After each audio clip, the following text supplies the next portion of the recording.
இப்போ இந்த அண்ணாமலை வந்து அவரை ஒரு ஐபிஎஸ் ஆபீசரா இருந்தவரை கூட்டின்னு வந்து கட்சி வந்து 4 கால் பாய்ச்சல்ல அழகா தான் போயிட்டு இருந்தது.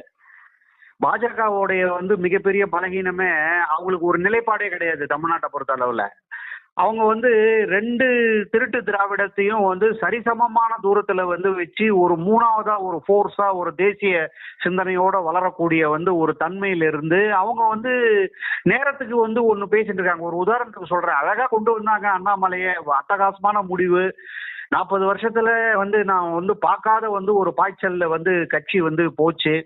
இந்த 2 திருட்டு திராவிடத்தையும் ஒழிக்காத வந்து தமிழ்நாடு உருப்படுறதுக்கு வாய்ப்பே இல்லைன்னு ஆதாரபூர்வமாக அறிவியல் பூர்வமாக ரொம்ப அழகா பாமரனும் புரிஞ்சுக்கிற மாதிரி வந்து அண்ணாமலை வந்து வேலை செஞ்சுட்டு இருந்தாரு. இவனுங்க வந்து திடீர்னு வந்து அண்ணாமலையை வந்து தூக்கி போட்டுவிட்டு மறுபடியும் அதே திருட்டு திராவிடத்தோட கூட்டணி வச்சுக்கிட்டு அதே அண்ணாமலையை வந்து நான் வந்து அன்னைக்கு கட்சி தலைவராக இருந்தேன், தலைவரா இருந்த போது வந்து நான் ஒரு நிலைப்பாடை வந்து நான் கொடுத்தேன், இப்ப நான் தொண்டன் ஆயிட்டேன், அதனால எடப்பாடியை முதலமைச்சர் ஆக்குவேன்னா அப்ப ஜனங்க என்ன பைத்தியக்காரனா?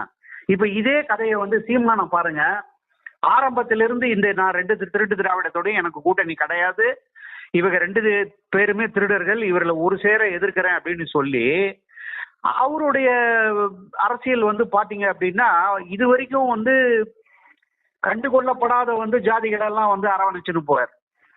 அப்ப அவரால் வந்து ஒரு மைக்ரோ லெவல் பாலிடிக்ஸை வந்து அவரால் வந்து இறங்கி பண்ண முடியுது. நீங்க இவங்களெல்லாம் வந்து பெரிய ராஜதந்திரிகள் அப்படியே வந்து தட்டுல அறிவா போட்டு வந்து பிசைஞ்சு பிசைஞ்சு சாப்பிடுவார் எஸ் குருமூர்த்தி, துக்ளக் குருமூர்த்தின்லாம் பேசிட்டு இருக்கீங்க. எனக்கு ஒண்ணுமே ஒரு விஷயம் புரியவே இல்லை. ஒரு கட்சியை வந்து அழகா வேகமா அழகா ஃபர்ஸ்ட் கிளாஸா வளர்ந்த போது டபால்னு வந்து எடுத்துன்னு போயிட்டு மறுபடியும் வந்து எடப்பாடி கிட்ட வந்து போய் அடமானம் வச்சிருக்கிறீங்களே, இது வந்து இது இது எப்படி இது இந்த கட்சி வந்து வளரும்?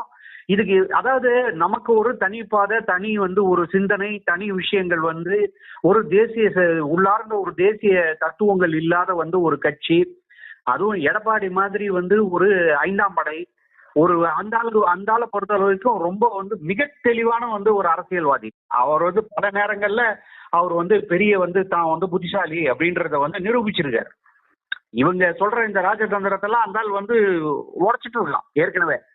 அப்போ இவங்க எந்த நம்பிக்கையில மறுபடியும் கூட்டணி வச்சுக்கிட்டு இவ எடப்பாடிக்கு வந்து பிரச்சாரம் பண்ணுவோம், எடப்பாடி தான் முதல்வர், திமுக தான் ஒற்றை எதிரி, நாங்க 4 குழல் துப்பாக்கியா செயல்படுவோம், 2 குழல் துப்பாக்கியா செயல்படுவோம்னு இது ரொம்ப ஒரு மாதிரி போர் அடிச்ச பாலிடிக்ஸ் தான். இன்னைக்கு நான் தெளிவா சொல்றேன் பாருங்க, பாஜகவோட ஆதரவாளர்கள்னு சொல்லக்கூடிய தேசியவாதிகள் எவனும் ஏற்கனவே வந்து சென்னையில பொறுத்தளவுல வந்து எவனுமே இந்த வந்து ஓட்டு போடுறதுக்கே போக மாட்டான். இந்த வாட்டி கண்டிப்பா போக மாட்டான்.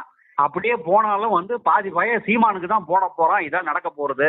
அதனால இந்த பாஜக கதையை பத்தி பேசுறதுன்றது என்ன பொறுத்த வரைக்கும் அது திராவிட பாஜக. அவங்களுக்குன்னு எந்த நிலைப்பாடுமே தமிழ்நாட்டை பொறுத்த அளவுல கிடையாது. திடீர்னு வந்து உன்னை வந்து திராவிடத்தை எதிர்க்கிறது, திடீர்னு வந்து தூக்கி வச்சுன்னு ஆடுறது, இது இந்த ஒரு சித்தாந்தத்தை வந்து எடுத்து இவங்களால கொண்டு போய் சேர்க்கிற அளவுக்கு இவங்க கிட்ட வந்து எந்த விதமான ஒரு டூலுமே கிடையாது.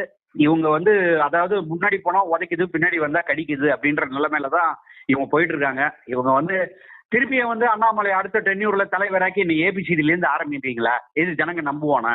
இது என்ன, இதெல்லாம் வந்து ஏதாவது அறிவுடைய விஷயமா இருக்கா? அதனால இதை வந்து திருப்பி இது இன்னும் சரியா படல மணி. இது வந்து நம்ம அதாவது இந்த பாஜகன்ற ஒரு விஷயம் இது முடிஞ்சு போன விஷயம். இவங்களோட அதிகபட்ச விஷயம் என்னன்னா கட்சிக்கு 40-50 வருஷம் வந்து சேவிக்கால் போட்டு பெஞ்சில் உட்காந்துட்டு இருந்தோம் அத்தனை பேரும் வந்து என்ன பண்ணுவோம், ஒரு வந்து கவர்னரா இருந்து ஒரு இது டெல்லியில வந்து ஏதாவது ஒரு பதவி வாங்கிக்கிறது, இது இப்படிதான் போதே தவிர பாட்டம் லைன்ல வந்து கட்சியை வந்து எவனும் நம்பி வரமாட்டான். அது காரணம் என்னன்னா நீங்க டகால் ட்விஸ்ட் அடிச்சிடுறீங்க. உங்களை நம்பி இறங்கி வந்து எவனுமே வந்து வேலை செய்ய முடியாது. இதுதான் யதார்த்தமான உண்மை. அதனால இந்த பாஜக திராவிட பாஜக டாபிக் வந்து இது வேஸ்ட். இது இனிமே அண்ணாமலை வந்து உள்ள வந்து அவரு பண்ண போற காரியம் ஒன்றும் கிடையாது. அண்ணாமலையோட வந்து விஷயம் முடிஞ்சு போச்சு. அவருக்கு ஊருக்கு போய் அவர் வந்து பேசாம விவசாயம், சுயசார்பு பாரதம், அது மாதிரி வந்து இயற்கை விவசாயம் இதெல்லாம் வந்து பார்த்துட்டு நல்ல மாணவர்களுக்கு வந்து ஒரு அருமையான வந்து முன்னேற்ற பாதைக்கு உண்டான விஷயங்கள் எல்லாம் அவர் பேசிக்கிட்டு போறது அப்படின்றது வந்து என்னை பொறுத்த வரைக்கும் அவர் இந்த தேசத்துக்கு வந்து ஒரு செய்த ஒரு மிகப்பெரிய தொண்டா இருக்கும். மக்கள் சக்தி இயக்கம் உதயமூர்த்தின்னு ஒருத்தர் இருந்தார், அது உங்களுக்கு எல்லாம் தெரியுமான்னு எனக்கு தெரியாது. அமெரிக்கால இருக்கிற தொழிலெல்லாம் விட்டுட்டு இங்க வந்தார். வந்து அவர் ஒரு அரசியல் கட்சி ஆரம்பிச்சு எல்லாம் பண்ணாரு. கடைசியில அவருக்கு டெபாசிட்டே கிடைக்கல. ஏறக்குறைய வந்து அண்ணாமலையோட கதையும் வந்து அப்படிதான் போகுது. அதனால அண்ணாமலை வந்து என்ன கேட்டா வந்து இவனுங்களெல்லாம் நம்பி அவர் ஐபிஎஸ் விட்டுட்டு வந்திருக்கவே வேண்டாம். தான் துறையில இருந்தே வந்து 100 நன்மை செய்ய முடியலனாலும் அட்லீஸ்ட் ஒரு 5 நன்மை செஞ்சிருக்கிற ஒரு விஷயத்த அவர் பண்ணிருக்க முடியும். அவர் விட்டுட்டு வந்து இவனை நம்பி வந்து கட்சியில பாருங்க இவனுங்க வந்து கவித்து விட்டானுங்கல்ல. இவனுங்கிட்ட ஒரு நிலைப்பாடு கிடையாது. இவனுங்க எடுக்கிற நிலைப்பாடு மட்டமான வந்து முடிவுகள் எல்லாம் இவனுங்க ராஜதந்திரம்னு பேசிப்பானுங்க.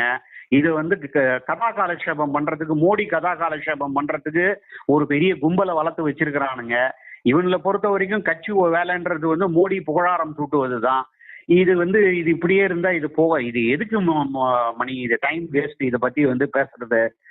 அதனால வந்து இந்த இந்த மாநிலம் வந்து உருப்படுறதுக்கு உண்டான வாய்ப்புகள் ரொம்ப ரொம்ப கம்மி. எனக்கு இன்னும் பரமேஸ்வரனே இந்த மாநிலத்தை கை விட்டுட்டான்னு தான் எனக்கு தோணுது. ஏன்னா நல்லவர்களுக்கெல்லாம் கூட வந்து கடைசி இறுதி வரைக்கும் ஏதோ ஒரு நம்பிக்கையை வச்சுட்டு இருந்தவங்களுக்கு எல்லாம் கூட ரொம்ப ஒரு மாதிரி ஃபெட்டப் ஆயிட்டாங்க. நான் பொது வாழ்க்கை இப்போ இல்லைன்னாலும் நான் 4 பொது ஜனங்களை பத்தி பேசும்போது இது இப்படிதான் போகுது. அதனால இது வந்து இது இப்படியே பேசுறது வந்து வேஸ்ட் மணி. இது இவங்க வந்து முடிஞ்சு போன கதை. இது எதுக்கு இவனுக்கு சும்மா பேட்டி கொடுக்கறதுக்காக ஒரு தலைவர் என்ன பழவழா குழகுழான்னு பேசிக்கிட்டு எந்த விஷயத்திலயும் ஒரு தீர்க்கமான ஒரு நிலைப்பாடு கிடையாது, ஒண்ணும் கிடையாது.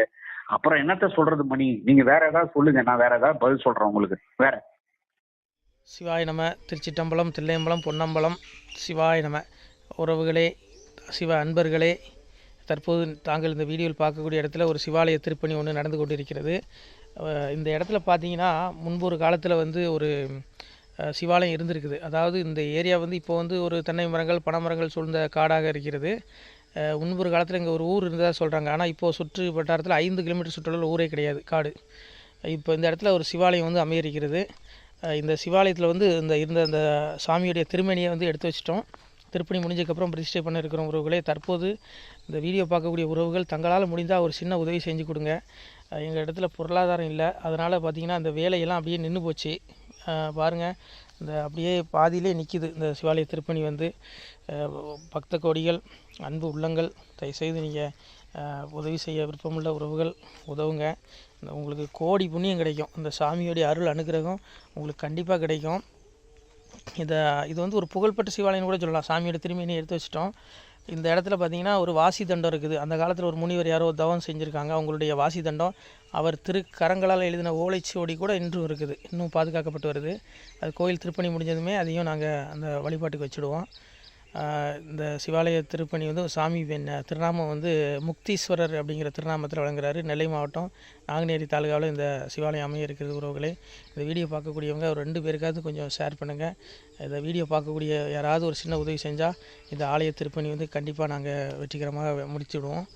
பாருங்கள், அந்த வேலை எல்லாமே அப்படியே நிற்கிது. கல்லெல்லாம் இறக்கி போட்டிருக்கோம். இன்னும் நிறைய கற்கள் தேவைப்படுது. சுவாமியோடைய அந்த திருக்கோபுரம் பார்த்திங்கன்னா லிங்க வடிவிலே அமைக்க இருக்கிறோம். உதவுங்கள் உறவுகளே. உங்களுக்கு அப்பா சிவபெருமானுடைய அருள் நிச்சயம் கிடைக்கும். எம்பெருமான் சொல்வான், வாழுவீர் தாழ்வில்லாமல் மக்களும் கிளைகள் கொஞ்சி நாளுமே மகிழ்ச்சியை கூர்ந்து நலமுடன் வாழும்போது நீளுமே எனது செங்கோல் நீதியும் நெறிபோல் வந்து ஆளுமே உங்கள் தன்னை அன்புடன் அலையாவண்ணம். உங்களை எம்பெருமானுடைய அப்பாவுடைய திருவாசகத்தாலேயே வாழ்த்துறோம் உறவுகளே. ஆணுடன் பெண்ணும் பெற்று அதிகமாய் செல்வமாகி தானுடன் நினைவுமுற்று தர்மமும் நெறியும் கற்று வேணும் நீள் காலமெல்லாம் வெள்ளியர் உடனே வாழ்ந்து போனுதல் கமலநாதன் பொற்பதம் பெற்று வாழ்வீர். அந்த ஈசனுடைய பொற்பதம் நிச்சயம் கிடைக்கும். உங்களுக்கு இகத்திலும் சுகம், பரத்திலும் சுகம்.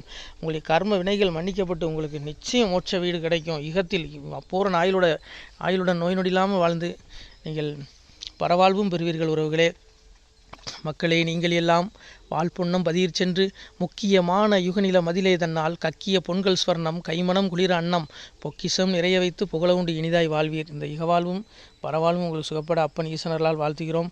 இந்த திருப்பணிக்கு உதவி செய்ய ஒரு ஜிபே எண் சொல்கிறோம். இந்த எண்ணில் நீங்கள் உதவலாம். நீங்கள் இந்த எண்ணிலே நீங்கள் தொடர்பு கொள்ளலாம். ஜிபே, ஃபோன்பே, வாட்ஸ்அப் எல்லாம் இந்த நம்பர் தான். 93 85 44 31 06 93 85 44 31 06. இந்த எண்ணில் நீங்கள் உதவலாம், தொடர்பும் கொள்ளலாம். வாட்ஸ்அப்பும் இந்த எண்ணு தான், ஜிபே இந்த எண்ணு தான் உறவுகளே. முடிந்த அளவுக்கு 2 பேருக்காக ஷேர் பண்ணுங்கள். இந்த வீடியோ பார்க்கக்கூடிய யாராவது ஒருத்தர் சின்ன உதவி நீங்கள் வந்து பெரிய அளவில் செய்யணும் கூட, நீங்கள் ₹1 நீங்கள் தந்தாலும் மனசார வேண்டி ஏற்றுக்கிறோம் உறவுகளே. உதவுங்கள். முடிஞ்ச அளவுக்கு ஷேர் பண்ணுங்கள். நன்றி. சிவாய நம. திருச்சிட்டம்பலம், தில்லையம்பலம், பொன்னம்பலம். உறவுகளே, நம்ம இந்த இடத்துல வாழ்ந்து மறைந்த ஒரு சித்த மகாபுருஷர் பயன்படுத்திய பல நூறு ஆண்டுகளுக்கு முன்பு உள்ள வாசி தண்டம் ஒரு சித்த மகாபுருஷர் பயன்படுத்தியது. அவர் திருக்கரங்களால் எழுதிய அந்த ஓலைச்சுவடி கூட பாருங்கள், இன்னும் பாதுகாக்கப்பட்டு வருது. இந்த சிவாலயம், நம்முடைய அந்த சிவாலய திருப்பணி முடிந்ததுமே எம்பெருமான் அவர் எழுதிய அந்த சிவனை பற்றி புகழ்ந்து எழுதிய அந்த பாடல் வரிகள் இதில் இருக்குது. இந்த வாசி தண்டம் அவர் பிரதிஷ்டை செய்த அந்த லிங்க திருமேனியையும் இந்த இடத்துல நாம் இந்த ஆலயம் கட்டி நாம் பிரதிஷ்டை செய்திருக்கிறோம். அனைவரும் இந்த ஆலய பிரதிஷ்டைக்கு கண்டிப்பாக வரணும். முடிஞ்ச அளவுக்கு வீடியோ பார்க்குறவங்க உதவி பண்ணுங்கள் உறவுகளே. பொருளாதாரம் இல்லாமல் திருப்பணி நின்று போச்சு. முடிஞ்ச அளவுக்கு ஷேர் பண்ணுங்கள், உதவுங்க. நன்றி. நம சிவாய. திருச்சிட்டம்பலம், தில்லையம்பலம், பொன்னம்பலம். இந்த புண்ணிய பலன் தங்களுக்கு உடான கூடிய வரும் உறவுகளே. நம சிவாய்.